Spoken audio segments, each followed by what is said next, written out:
Assalamualaikum, hai semua, apa khabar korang? Terima kasih sebab sudah klik video ni dan jangan lupa tekan tombol subscribe.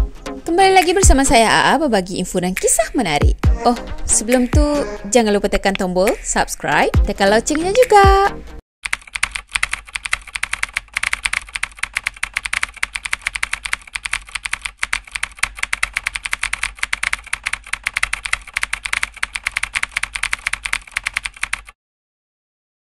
Okey, kisah seram kita pada malam ni, saya nak ceritakan tentang pengalaman seram kaki pancing. Sebenarnya pengalaman-pengalaman seram ni saya ambil dekat satu website dan nama website tu adalah umpan.com.my. Dekat website ni memang banyak sangat info-info yang menarik tentang kaki pancing. Daripada macam mana nak buat umpan, lepas tu apa ni, soal jawab perihal ikan, macam-macam lah dia punya perkongsian dekat sini ni. Memang siapa-siapa je kaki pancing yang suka sangat memancing, saya rasa inilah website untuk korang. Dan dekat website ni juga ada cerita-cerita hantu yang dikongsikan oleh kaki pancing. Jadi saya ambil beberapa cerita yang menarik, saya combinekan, dan dekat sini juga saya nak minta izin daripada tuan punya cerita ni untuk ceritakan cerita awak dalam YouTube channel ni. Jadi in case lepas ni ada tuan punya cerita ni ke, ataupun mungkin owner website ni sendiri, kalau ada apa-apa perbincangan yang nak dibincangkan dengan saya berkenaan sharing cerita pada kali ni, bolehlah hubungi saya dekat email yang saya tinggalkan di ruang description ni. Okay, so untuk sekarang ni saya minta izin untuk ceritakan cerita-cerita seram ni dalam YouTube ni. Okay, bukan apa, takut lepas ni kan ada perselisihan faham ke, ataupun adalah apa-apa yang tak diingini berlaku kan. So saya buat disclaimer kat sini. Oh, satu hal lagi, untuk korang yang kaki pancing, nak cari info yang menarik, nak baca info-info yang menarik, korang boleh pergi ke website dia, dan saya ada tinggalkan link untuk cerita kali ni di ruang description dekat bawah. So korang boleh klik je dekat situ, terus pergi ke website diorang. Okay, untuk video kali ni ada beberapa cerita yang saya combinekan. Jadi dah sedia? Jom kita mula. Kisah yang pertama, dia bagi tajuk Puaka Lubuk Lakong. Katanya pada hari tu, hari yang sangat cerah, cuacanya pun elok, baik kan. Jadi sesuai sangatlah untuk Mat dan juga Bob ni pergi ke Lubuk Lakong. Sebab diorang ada dengar cerita yang katanya dekat Lubuk Lakong tu ada banyak sangat ikan tengas dan saiznya pun boleh tahan besar. Katanya boleh mencecah lebih daripada 1 kilo seekor. Jadi diorang pun macam dah plan awal dah, kita akan pergi ke Lubuk Lakong ni untuk try mancing ikan tenggas dekat sana. Saya tak pasti bacanya itu ikan tengas ataupun tenggas, ataupun macam mana bacanya ni, sebab saya tak familiar sangat dengan ikan ni dan saya bukanlah kaki pancing. Tapi saya rasa korang lagi tahu kot. Dan saya akan baca ikan tengas je, okay? Kalau salah ikan tengas, maksudnya daripada awal cerita ni sampai ke akhir cerita ni salah lah. Jadi tengah hari tu, diorang pun rancang untuk pergi ke lubuk tu kan. Katanya diorang naik motosikal masa tu. Naik motosikal daripada rumah diorang sampailah dekat dengan tepi jeram sungai. So dia parking motor dekat situ, dan katanya diorang nak kena berjalan kaki pula untuk daki bukit, barulah sampai dekat lubuk tu. Dalam jam 2 petang, diorang dah sampai dah dekat Lubuk Lakong tu. So masa tu diorang macam penat jugalah, nak kena berjalan ni macam jauh juga kan. Dah tu nak kena daki bukit lagi. So diorang pun sampai je dekat sana, diorang rehat kejap. Sambil-sambil rehat tu, sambil-sambil diorang siapkan kelengkapan untuk diorang mancing nanti. Dah settle semua kelengkapan tu, si Bob tadi terus memancing. Kali pertama baling mata kail terkena, kali kedua baling mata kail terkena juga. Dapat juga ikan tau. Jadi diorang berdua macam seronok lah kan masa tu, selalu dapat ikan kan. Dan Mat ni pun cakap macam ni, dia cakap letak je terus dapat ikan. Lapar betul ikan dekat sini katanya. Dan saiz ikan yang diorang dapat masa tu boleh tahan lah besarnya. Dah tu Bob tadi, dia mula cari pot lain pula. Dia pergi ke arah pot yang lebih tinggi, kena daki bukit sikit, dan bagi dia macam pot tu macam lebih sesuai lah untuk dia memancing kan. Jadi diorang berdua terpisah pada masa tu. Cuma tak sampai setengah jam, Bob tu memancing dekat pot yang baru. Tiba-tiba je Mat dia tengok ke arah Bob. Bob dah berlari turun dah, cepat-cepat bergegas ke arah dia. Sampai je dekat tepi Mat tadi, Bob pun tepuk bahu Mat sambil-sambil dia menjerit tau, "Mat, jomlah." Tapi dengan tiba-tiba lepas bahu Mat tu ditepuk oleh Bob, keadaan menjadi gelap gelita, seolah-olah itu adalah waktu malam. Mereka terkejut tau, terkejut. clue dengan apa yang diorang nampak pada masa tu. Diorang tengok keadaan sekeliling memang gelap gelita. Padahal diorang rasa baru je pukul 4 ke pukul 5 petang macam tu. Dan diorang pun tengok jam dekat tangan kan. Dah pukul berapa sebenarnya ni? Dan masa tu diorang tengok jam dah menunjukkan pukul 10 malam. Bayangkan diorang berdua je yang ada dekat situ dalam keadaan yang gelap gelita di tengah-tengah hutan yang tebal lagi, dan memang tak ada langsung kampung-kampung yang berhampiran. Dah lah tu diorang memang tak sediakan lampu lah kan, tak lagi sediakan lampu sulur, tak ada bawa langsung pun lampu. Yang diorang ada pada masa tu hanyalah pemetik api. Ya, dengan gunakan mancis itulah diorang suluh jalan untuk turun ke bawah. Katanya sampai hari ni Bob dengan Mat tadi, dia memang yakin yang dia baru je sampai dekat lubuk tu, dan keadaan pada masa tu masih lagi siang hari. Tapi macam mana keadaan boleh jadi gelap malam dan pukul 10 malam pula tu? So diorang sendiri pun masih lagi tertanya-tanya apa sebenarnya yang dah berlaku. Okey, kisah yang kedua ni berlaku pada bulan Julai 2009. Katanya dia dengan suami dia memang suka sangat memancing, dan ada satu hari tu dia dengan suami dia dan juga adik angkat dia pergi memancing di tepi pantai Changi. So diorang sampai dekat tepi pantai tu waktunya dah petang. Katanya biasalah bila dah sampai sana diorang siap-siapkan kemah diorang, lepas tu siap-siapkan barang-barang untuk memancing. Tapi sayangnya pada hari tu hujan turun tak henti-henti tau. Lepas 3 jam diorang tunggu, hujan masih lagi lebat, dan katanya hujan tu berlarutan sampailah lewat malam. Katanya masa tu diorang plan untuk memancing 2 hari, tapi dah nampak keadaannya macam itu, hujannya pun tak berhenti-henti. So diorang terpaksalah balik esoknya tu. Cuma pada malam tu, biasalah kaki pancing ni walaupun hujan turun pun diorang tetap pergi memancing. Jadi diorang memancing dalam hujan lah pada malam tu. So diorang bertiga ada dalam kemah masing-masing, dan diorang pergi susun ke semua 7 joran diorang tu dekat tepi pantai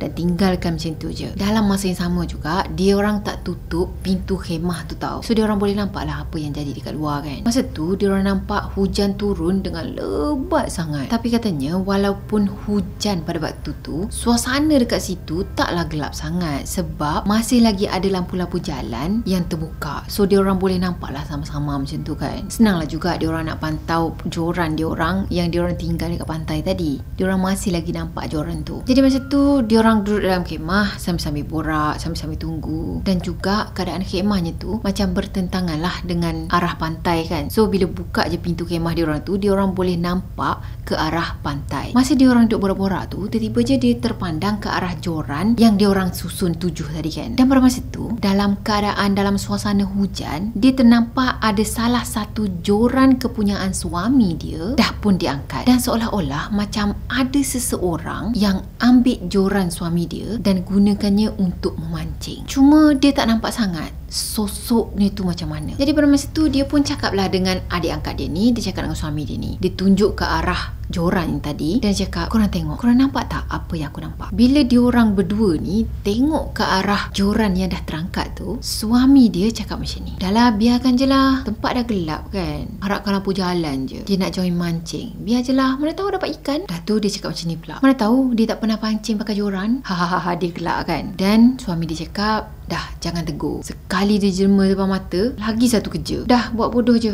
awak tu dah lemah semangat katanya. Lepas suami dia cakap macam gitu, sambil-sambil diorang memerhati ke arah makhluk yang pinjam joran diorang tu, tiba-tiba je benda tu macam tahu yang diorang ni semua pandang ke arah dia, dan dia terus letakkan joran tu dekat tempat asal. Ingatkan dah berhenti kat situ je, tapi tak, rupa-rupanya selang dalam setengah jam je, sekali lagi dia pergi main joran yang diorang susun tau. Tapi kali ni dia main joran milik isterinya pula. Dan katanya joran milik isteri dia ni, dia ada letak macam loceng macam tu. So kalau ada orang sentuh ataupun terkena ikan ke apa, dia akan bunyi lah. Jadi bila benda tu main dengan joran milik isteri dia, tiba-tiba je loceng boleh terbunyi, dan tak lama lepas tu berhenti. Seolah-olah macam mungkin dia sendiri pun terkejut kan sebab ada bunyi loceng. Pada masa tu diorang fikir yang makhluk tu seolah-olah macam nak try semua joran yang ada. Jadi itulah pengalaman yang seram yang dia pernah alami. Kisah yang ketiga ni dia bagi tajuk Tersampuk Makhluk Misteri. Kisah yang ketiga ni dia pergi memancing dekat sebuah tempat, dan dekat tempat tu sebenarnya ramai jugalah orang yang memancing, sebab dia nampak beberapa orang tu tengah leka pasang pancing dia, dan ada jugalah beberapa orang yang lain hanya menonton je. Dah tu dia pun lepaskan tali pancing dia kan. Tunggu. Lama jugalah katanya dia tunggu, tapi tak dapat ikan. Tak lama lepas tu matahari pun mula terbenam. Dah masuk maghrib dah, tapi joran diorang tetap juga tak dapat sebarang tangkapan. Walaupun sebenarnya dah beberapa kali dah dia pasang umpan yang lain. So pada masa tu diorang buat keputusan untuk rehat kejap, pergi solat dulu dan makan bekal yang ibu dia bagi. Dah settle semua, dah makan semua, diorang pun pergi ke tempat memancing balik, tumpukan perhatian kepada pancing. Dalam hati dia adalah terdetik, ish, kenapa tak dapat seekor pun lagi ni? Mungkin belum ada rezeki kot. Masa dia tengah perhatikan permukaan air tu, tiba-tiba je mata dia tertumpu dekat satu arah, yang mana pada masa tu dia nampak seolah-olah ada cahaya dekat arah tu, dan arah tu pula lebih kurang 5 meter je daripada tempat yang dia duduk. Dia mula perhatikan objek tu, perhati betul-betul. Dia nampak objek tu sama macam pepatung macam tu tau, yang terbang tu kan. Nampaklah pepatung tu macam tengah main-main atas air. Cuma dalam hati dia macam terdetik jugalah, sebab time tu dah malam, dan dia sendiri pun macam tertanya, apa benda tu kalau pepatung takkanlah cerah sangat cahayanya. Lagipun pepatung ada cahaya ke? Kunang-kunang je pun ada cahaya kan. Tak lama lepas tu cahaya tu makin lama makin pudar, dan tiba-tiba je pepatung tadi dengan perlahan-lahan membentuk satu objek yang lain. Memang jelas sangat dia nampak yang objek tu membentuk satu lembaga yang berbentuk kepala. Katanya muka dia, ya Allah, hodoh, dan rambutnya ni macam menggurai panjang. Dah nampak makhluk tadi, dia pun menggigil. Dia memang ketakutan sangat, dan mulut dia pula tak tercakap langsung. Mulut dia seolah-olah macam terkunci tau. Pakcik dia sebenarnya ada tak berapa jauh lah daripada dia, tapi tiba-tiba je pakcik dia boleh hilang, dan masa itulah dia rasa macam takut gila. Dalam masa yang sama, makhluk tadi boleh mengerbangkan rambut dia seolah-olah macam jadi sayap burung macam tu tau katanya. Dan makhluk tu pandang tepat ke arah dia. Mata dia merah menyala. Itulah yang membuatkan dia lagi rasa takut. Tiba-tiba dia rasa macam seluar dia basah. Dalam masa yang sama, ada seseorang yang tepuk bahu dia dekat belakang ni, dan orang tu tegur, Lan oi, kau tengok apa tu? Mulut dia ni cuba sedaya upaya tau untuk bagi tahu apa yang dia nampak, tapi seolah-olah kelu, tak berdaya langsung. Dan mata dia pula tetap juga menatap ke arah lembaga tu, sampailah makin lama makin kabur, makin lama makin kabur. Tak lama lepas tu lembaga tadi terus lesap, hilang. Cuma dalam masa yang sama pun dia tetap juga tak boleh nak berkata-kata. Lidahnya ni seolah-olah macam kelu, walaupun sebenarnya dia sedar tau apa yang berlaku dekat sekeliling dia ni, tapi dia sendiri tak boleh nak bagi respon kepada orang lain. Pakcik dia tadi terus-terusan panggil nama dia, Lan, untuk kejutkan dia lah kan. Dan makin lama dia rasa macam makin lemah, dan last kali dia pitam. Esoknya tu barulah dia sedar, dan masa tu dia dah ada kat rumah, maknya ada kat sebelah, dan dengan spontan jugalah dia bersuara. Dia tanya, mana pakcik? Maknya pun jawab, pakcik tu ada kat luar tu. Masa tu dia rasa badan dia lemah, tapi boleh lagi lah nak bangun dan pergi ke arah pakcik dia. Pakcik dia ada dekat beranda rumah macam itu, dan tengah hisap rokok kan. So dia pun duduklah dekat sebelah pakcik dia, dan pakcik dia cakap macam ni, kau kena sampuk semalam agaknya. Dah tu pakcik dia cakap, aku nampak kau ni seolah-olah macam kena pukau semalam. Aku panggil beberapa kali pun kau tetap tak hiraukan. Dah tu dia terus angkat semua joran, kemas semua barang, dan dia angkat si Lan ni dalam keadaan yang kejung tau. Katanya keadaan Lan kejang seperti kena kejutan elektrik. Okey, kisah yang keempat ni dia bagi tajuk Bermimpikan Sang Puteri. Katanya ada 10 sebab kenapa dia suka memancing. Yang pertama, untuk menghilangkan stres ataupun tekanan dekat tempat kerja dan juga dekat rumah lah. Dah tu untuk tambah kenalan baru, untuk cari lauk dekat dapur, untuk beriadah, kepuasan diri,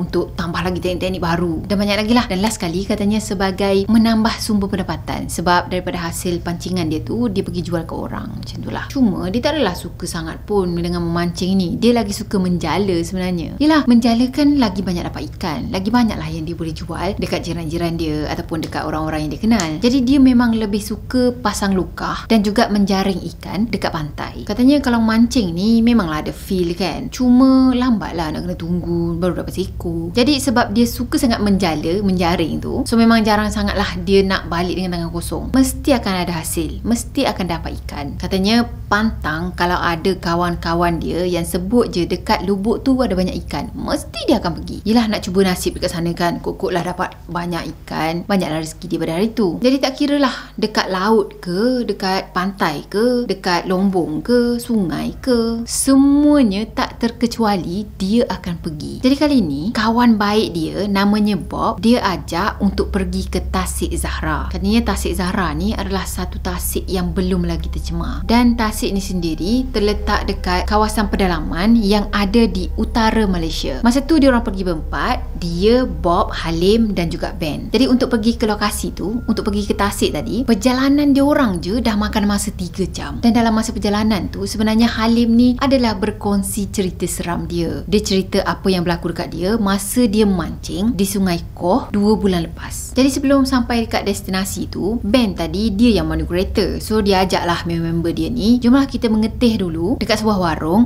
yang ada sebelah dengan sawah padi. Dan sawah padi pun masa tu dah kuning-kuning dah tunggu masa je untuk dituai. Masa tu dia cuma minum segelas Nescafe tarik dan juga sepinggan laksa yang katanya kuah laksa tu diperbuat daripada belut sawah. Saya tak pernah dengar lagi ada kuah laksa yang diperbuat daripada belut. Mungkin kita boleh pergi try kat Kedah kan? Dia cakap utara kat mana? Kedah lah. Bukan tu je, katanya laksa tadi dia disajikan dengan telur puyuh 3 biji. Tiba-tiba macam teringin nak makan laksa lah. Okey, selesai dah dia orang makan semua, dah settle semua kan. Dia orang pun teruskan perjalanan. Dalam 20 minit lepas tu, dia orang dah sampai dah dekat jeti. Dalam masa yang sama, Pak Cik Mat ni sebenarnya dah lama dah tunggu kat situ. Pak Cik Mat ni adalah pemilik bot yang dia orang akan guna nanti. Jadi semua aktiviti untuk mancing dia orang, semua aktiviti untuk menjala dia orang tu dah pun dirancang oleh Bob. Dia dah rancang dengan teliti dah. Jadi perjalanan daripada jeti ke port pertama dia orang tu ambil masa dalam 45 minit. Spot yang dia orang pilih ni betul-betul ada dekat sebuah kuala sungai yang menganjur ke arah tasik. Dan katanya dia orang memang plan untuk bermalam dekat situ. Jadi Bob tadi pun mintalah dia orang semua untuk pasang kemah dan juga cari kayu api untuk buat persediaan memasak. Jadi dia orang buat unggun api dan dia orang masak-masak dekat sana. Dan memandangkan hari pun dah makin petang, jadi dia pun selaku tukang masak pada masa tu, dia terus basuh beras. Katanya lauk untuk malam tu ringkas je, sambal sardin, telur dadah, lepas tu timun Jepun tu. Dalam masa yang sama juga dia pergi bancuh air kopi O, 1 cerik besar sebab dia orang nak tahan mata daripada mengantuk kan nak pergi menjala nanti kan. Jadi dah siap semuanya, barulah dia keluarkan jaring dan mula betul-betulkannya, mula cek-cek apa yang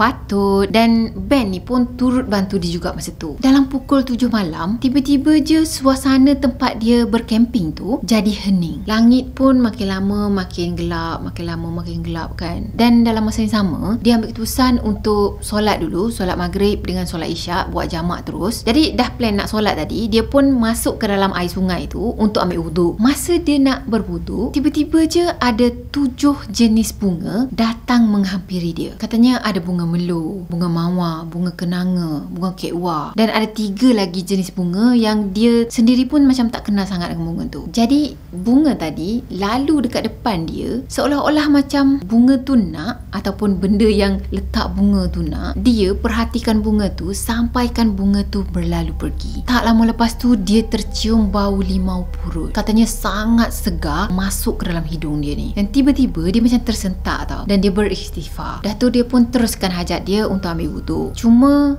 apa yang berlaku dengan diri dia pada masa tu, dia tak ceritakan dengan kawan-kawan dia yang lain. Jadi malam tu lepas dah settle semua, dia pun pergilah pasang jaring dekat beberapa lokasi yang dicadangkan oleh Bob. Dia pergi naik bot, dia pasang dekat sana dan dia tinggalkan. Cuma malam tu dia orang tak pergi menjala sebab katanya kawan-kawan dia orang ni macam letih dan nak berehat. Jadi malam tu dia orang semua tidurlah. Dan pada malam yang sama, dia bermimpi jaring yang dia pasang tu menangkap seorang puteri yang jelita. Katanya puteri tu sedang mandi-manda dengan dayang dia dekat sungai dan tiba-tiba je terperangkap dalam jaring dia. Jadi tuan puteri tadi dia merayu, menangis-nangis, minta dia dilepaskan. Katanya kalau dia lepaskan tuan puteri tu akan bagi sesuatu yang sangat berharga pada dia. Masa tu dia terus terbangun daripada tidur, dia terkejut, dia beristighfar dan dia sempatlah tengok jam kan. Jam menunjukkan pukul 2 pagi. Jadi pada masa tu dia beranikan diri untuk pergi ke arah sungai, ambil wuduk dulu dan dia beranikan diri untuk pergi periksa jaring tu. Betul ke?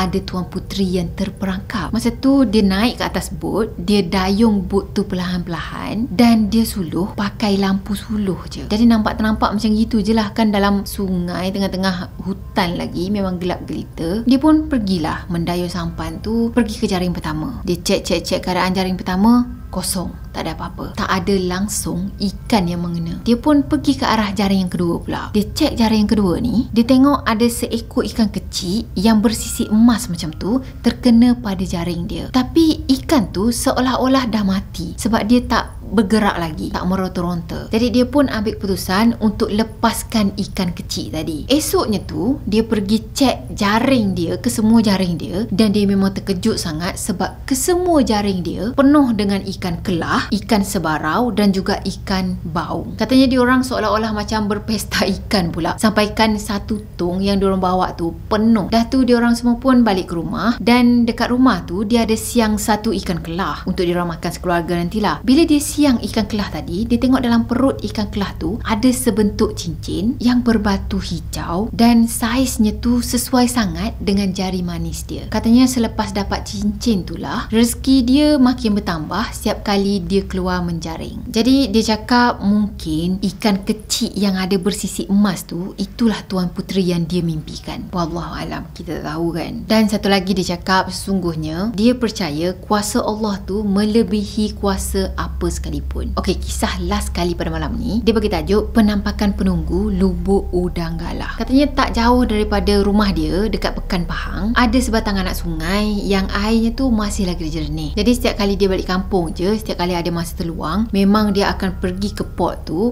untuk memancing udang galah. Jadi malam tu, dia dengan abang sepupu dia yang namanya Mazli, diorang mendayung sampan perlahan-lahan dan menuju ke lubuk yang katanya dekat dengan perdu pokok nipah. Malam tu pula cuacanya cantik sangat dan bulannya pula mengambang tau, bulan penuh. Jadi diorang tak perlu nak gunakan lampu suluh untuk pergi ke pot yang diorang nak. Cukup dengan cahaya bulan je, diorang boleh nampak ke mana destinasi yang diorang nak pergi. Masa diorang mendayung sampan tu, mata dia tertumpu pada barisan pokok nipah yang ada dekat tebing sungai. Dan Mazli tadi pun tegur dia, sunyi pula malam ni kan Bok? Dia hanya mengangguk je, macam tu, sambil-sambil perhatikan pokok nipah tadi. Katanya orang-orang tua dulu cakap dekat mana ada udang galah, dekat situlah ada buaya yang besar-besar. Sebab udang galah ni dia suka melepak atas belakang buaya. Cuma sama ada betul ataupun tak kata-kata orang tua tu, wallahualam. Dia pada masa tu cuma niatkan dalam hati dia pergi memancing udang galah ni sekadar untuk mencari lauk untuk keluarga dia, dan dia tak nak mengganggu kehidupan makhluk yang dia tak boleh nak lihat yang mungkin ada tinggal dekat kawasan situ. Dah lepas diorang dah pilih dah spot yang diorang nak, spot yang sesuai, diorang pun pergi parking sampan dekat situ dan diorang terus balingkan umpan diorang ke dalam sungai. Sambil-sambil menunggu udang galah tu makan umpan, dia hisap rokok, dan dengan niat sebenarnya dia bolehlah halau nyamuk yang memang berkeliaran pada masa tu kan. Katanya tak sampai 10 minit lepas dia menunggu, umpan dia mula mengena, dan masa tu dia dapat seekor udang galah. Dalam jam 2 pagi, suasana makin sejuk dan tiba-tiba dia rasa macam dah bergerimis dah dan nak hujan dah, dan langit yang tadi cerah pun dah makin gelap. Diorang pun nampak ada macam guruh-guruh dekat langit macam tu. Jadi Abang Mazli tadi pun bagi arahan dekat dia, kemas-kemaslah barang-barang kita ni, jomlah kita balik kan, dah nak hujan kan. Jadi masa diorang bersedia untuk mendayung balik tu, yang tadinya gerimis-gerimis halus, dalam sekejap mata je boleh bertukar kepada rintik-rintik kasar. Maksudnya hujan yang nak lebat dah nak sampai dah. Dalam masa dia mendayung sampan tu, dengan cahaya-cahaya kilat sikit, dia perasan dekat depan perahu dia ada berdiri seorang wanita tua yang pakai baju kebaya bunga-bunga dan juga pakai kain batik berwarna kuning. Rambut dia tak nampak sangat sebab dia pakai selendang, dan wanita tua tu juga dia pakai satu tongkat yang berlingkar. Katanya sebiji macam akar bonsai macam tu. Dalam masa yang sama, dia memang rasa takut sangat dan dia pun kelu tak tahu nak buat apa sebab dia perasan yang muka wanita tua tu hitam legam. Nak cerita betapa hitamnya muka dia sampaikan mata, hidung dengan mulut langsung tak nampak. Jadi rasa terkejut tadi dengan takutnya yang dia rasa masa tu buatkan dia tunduk je kepala. Dia dah tak nak dah tengok ke arah penampakan yang dia nampak tu. Dia sebenarnya terfikir untuk baca ayat-ayat suci Al-Quran, tapi bibir dia ni seolah macam berat tau, macam terkunci kunci untuk baca ayat Quran. Otaknya pula macam blur, tak tahu nak fikir apa, tak tahu apa yang patut dia lakukan pada masa tu. So dia pun duduk membatu je dekat dalam sampan tu, macam orang yang dah